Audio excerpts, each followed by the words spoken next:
What sets Star Trek apart from other science fiction was optimism, a future where Earth is a utopia. What if I told you that Star Trek, the original series, the show that inspired real-life technology and shaped pop culture, was almost canceled before it even had a chance to make history? And what if I told you that behind its futuristic starships and groundbreaking stories were hilarious bloopers, jaw-dropping mistakes, and shocking secrets fans were never supposed to see? Today, we're uncovering the hidden details, surprising errors, and untold stories from a legendary show that changed television forever. Star Trek was never just another sci-fi program. It was built on optimism, a bold vision of the future where Earth had conquered inequality, poverty, and discrimination. The series was created by Gene Roddenberry in the mid-1960s and followed the crew of the USS Enterprise as they ventured across the galaxy.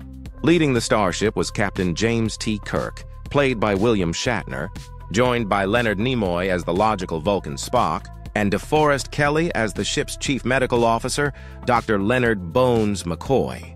Each episode began with those immortal words, "To boldly go where no man has gone before." But at the beginning, no one thought this strange new world would succeed. Roddenberry first pitched his idea in 1964. CBS rejected it in favor of another series, Lost in Space. NBC showed interest, but when they saw the first pilot, The Cage, they thought it was too cerebral, too complicated for audiences. Normally, that would have been the end. But in a rare and almost unheard-of move, NBC ordered a second pilot. That episode, Where No Man Has Gone Before, finally convinced executives. The show was added to the 1966 schedule, and just like that, the crew of the Enterprise was ready to take flight.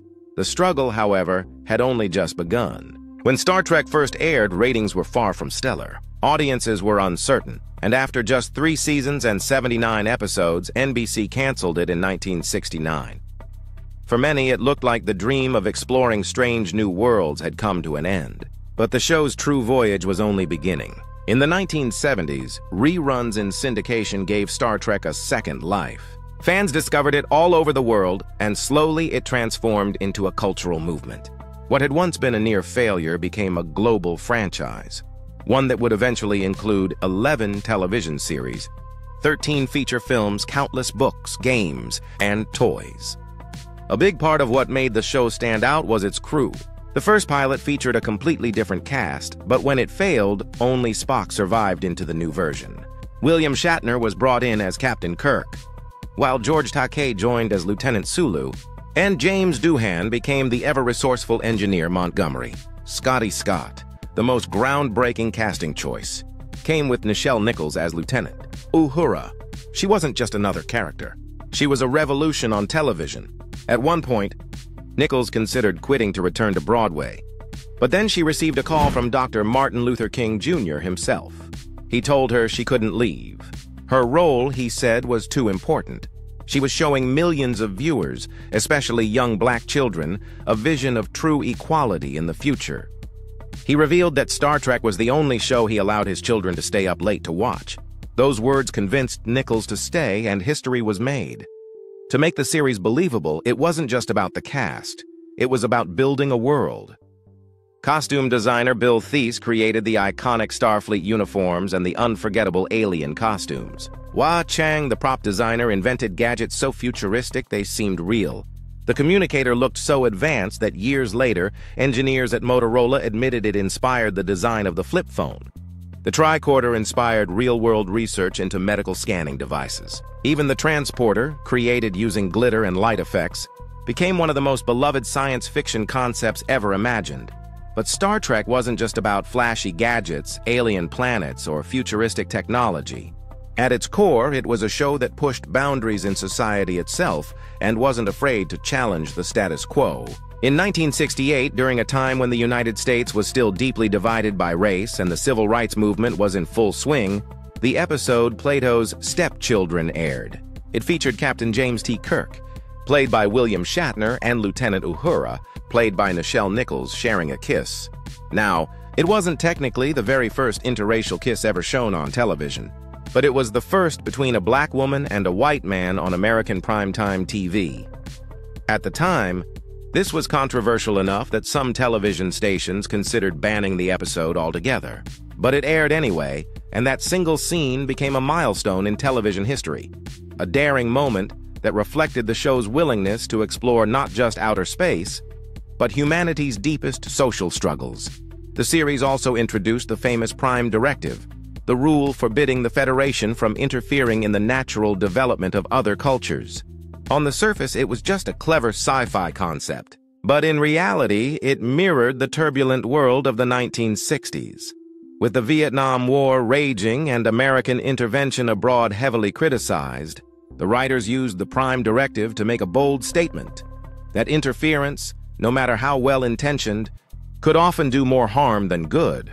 And when the original series ended, fans didn't simply move on. They craved more. Star Trek became one of the first TV shows ever released on home video. By 1986, VHS sales had soared past 1 million units. Later came DVDs, Blu-rays, and digitally remastered editions, ensuring that each new generation could relive the voyages of the USS Enterprise in sharper, more vivid quality than ever before. The legacy of Star Trek is filled with fun facts and milestones. Mark Okrand developed the Klingon language, which became the most widely spoken fictional language in the world. NASA named its first space shuttle Enterprise after fans petitioned for the change. And Dr. Mae Jemison, the first black woman in space, even guest-starred on Star Trek: The Next Generation. The series wasn't just reflecting the future, it was shaping it. But while the show was groundbreaking, it was also full of hilarious mistakes that slipped past the cameras. In one episode, Dr. McCoy's shirt changes between scenes. In another, Sulu's tray of food switches from a bowl to a plate and back again. Sometimes tape markers used to guide actors were left visible on the floor. In one case, Spock's prosthetic ears betrayed him. The seam between the fake ear and the real one could be clearly seen.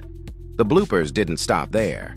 During the 1970s, after the show's cancellation, fans at conventions were treated to bootleg reels of outtakes. These reels showed William Shatner, Leonard Nimoy, and Nichelle Nichols forgetting lines, walking into doors, and even swearing when things went wrong. The reels were originally meant for private cast parties, but creator Gene Roddenberry began showing them at conventions. Fans adored them, though Nimoy was furious, feeling they made the cast look unprofessional.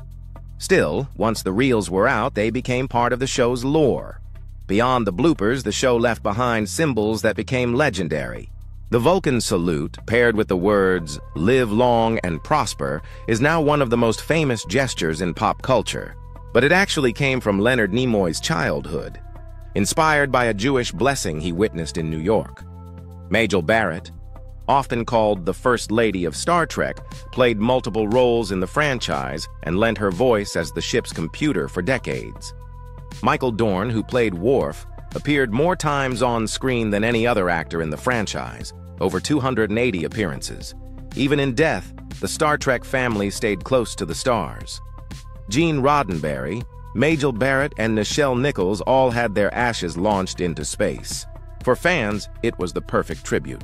The pioneers of a story about space exploration now resting among the stars themselves. Looking back, the success of Star Trek might feel inevitable.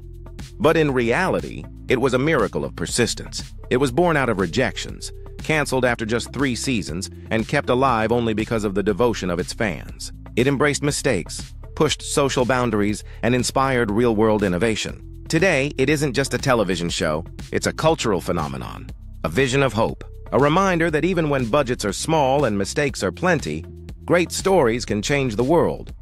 So, do the bloopers and slip-ups take away from Star Trek, or do they make it even more charming? Was it the first interracial kiss, the Vulcan salute, or the famous bloopers that left the biggest mark on you? Share your thoughts, and remember the words of Spock. Live long and prosper. Thanks for watching.